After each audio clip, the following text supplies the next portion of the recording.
Hoe hard komt deze binnen bij je, Brian? Zeker na de reeks van de afgelopen weken en de manier waarop het vanavond gaat. To be honest, it doesn't have anything to do with a good period win. We're happy with that period that we had, but this one was a completely new game, and we know these KLASSIEKER games are always tough and difficult, and there's a lot of emotions, there's a lot of things at stake. So of course we're all disappointed of the loss, and also knowing that we didn't hit our maximum performance that we did in the previous weeks. We gave away 2 sloppy goals, and we were not able to unlock Ajax too much. Ja, waar zit dat hem in? Dat je niet toch het plan van Ajax dan kan ontregelen met een vondst of iets anders? Is dat dan te moeilijk? No, different things. First of all, you have to unfortunately also give credit to your opponent. I think they defended really well. They maybe didn't park the bus, but they definitely were quite compact. Tried to close down the spaces for our midfielders, for our players in the pockets. So they did that really well. We tried to solve it, but unfortunately on the day we didn't have maximum quality in the right decisions, in the right 1-against-1 situations that we actually created. We had enough box entries to hurt them, but we didn't manage to get that last pass in and get that right attempt on goal. Het zijn 2 hele dure fouten natuurlijk van Timon, hè, van de keeper. Sowieso wat momentjes van hem dit seizoen wat minder is. Hoe kijk je ernaar? Ook met een hele goede keeper die je nog achter de hand op de bank hebt. Well, yeah, it's part of football that players make decisions that go in the wrong direction, and yes, Timon is maybe involved in the goals, but there's definitely also a couple of other players involved in those goals, and it's how it is. It's we always evaluate all the players, not just based on one game, but throughout the whole season and performances and training, stuff like this. So not just Justin is sitting on the bench. We got other players sitting on the bench, doing well. So there's always decisions to make, but overall we've been happy with the performances of Timon. Ja, ik weet niet of je de data al meteen hebt gezien na deze wedstrijd, maar het leek ook vanaf de kant of het qua fitheid, qua tempo, qua energie allemaal wat minder was. Maar blijkt dat ook uit de cijfers? I haven't seen the physical data, so I don't know. But all the other data is on our side. Ball possession, box entries, attempts on goal, big chances, high XG.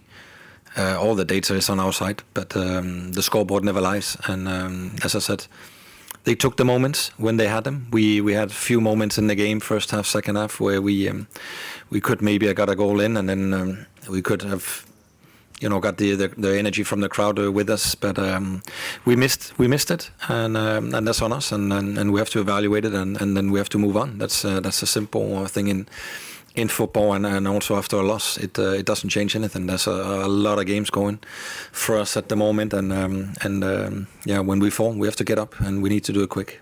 Laatste vraag. Ueda valt uit. Het leek alsof hij naar zijn hamstring ook greep. Het leek ook alsof hij echt wel behoorlijk aangeslagen op de bank zat.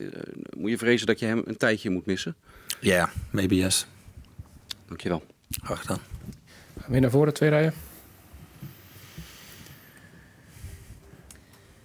Brian, heb je met Timon al gesproken, misschien ook de afgelopen weken, over dat soort kleine momentjes en vandaag dan wat grotere momenten, of dat ook in zijn hoofd gaat zitten als keeper zijnde? No, I haven't.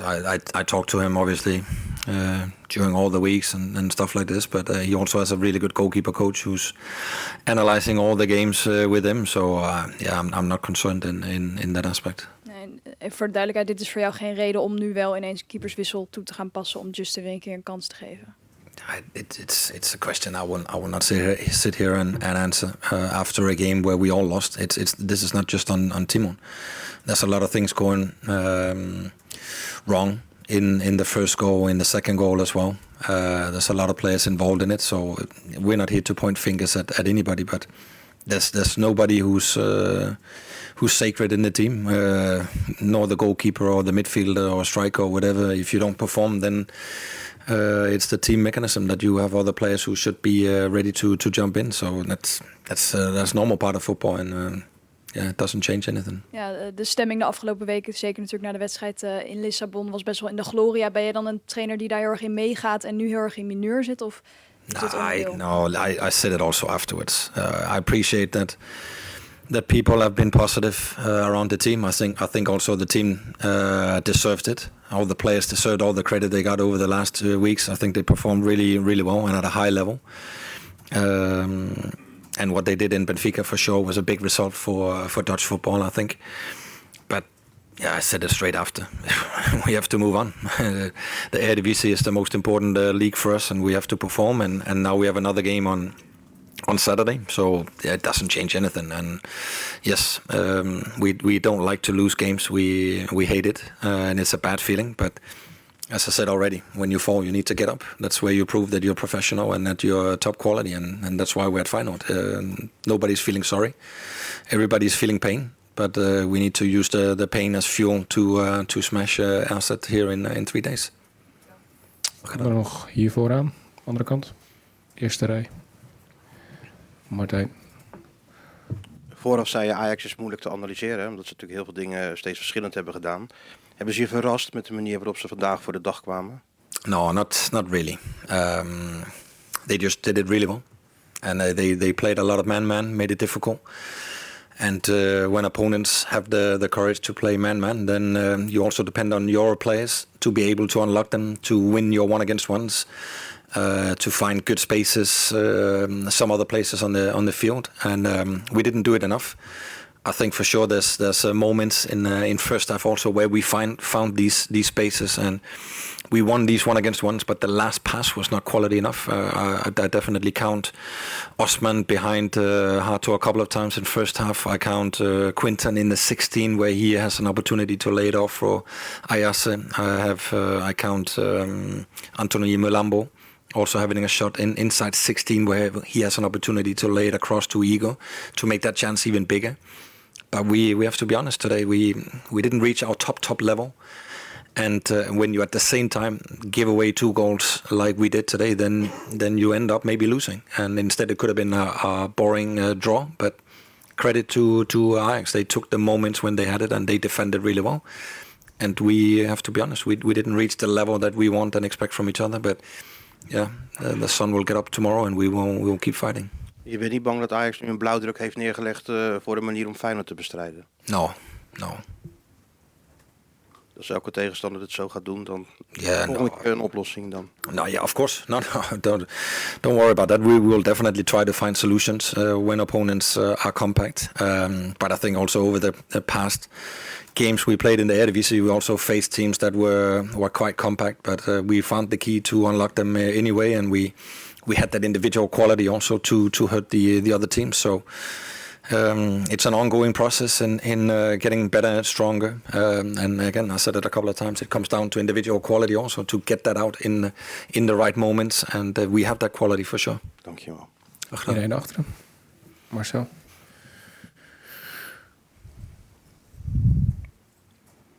Ja, Brian, je zegt net allemaal spelers op de bank. Ik heb meer spelers naast Bijlo op de bank. En ja, die krijgen wel de kans om af en toe in het veld te komen. Hij niet. Wat heb je met hem afgesproken? Of met beide keepers afgesproken aan het begin van dit seizoen? I made the decision that Timon was in the goal from the start. That's the decision that I made, and I told both of them. Dus dan is het moeilijk voor de tweede keeper om nog iets te doen. Als een rookie invalt, kan hij iets laten zien. Hij nooit. I don't agree. Because we played 10 games of the season so far. So yes, he didn't have the chance in these 10 games, but who says that he cannot play in the coming 24 games? Nobody knows. That's part of it, and that's part of us being a goalkeeper. It's a position you don't change that much because you also want the rhythm, you need the automatisms, you need the connection with the other players. So that's different reasons, and I think also you guys have to remember Timon has done good things for us, and it doesn't change just because of one game. He's done good things for us. He had some good saves, big saves, for sure. Okay. It's always a consideration. Goalkeepers, midfielders, strikers, defenders. That's normal. Oké, dank je. Ik zag nog 2 vingers aan die kant. Dat waren de laatste. Ja, dan gaan we voor de laatste keer naar die kant. 2 vingers.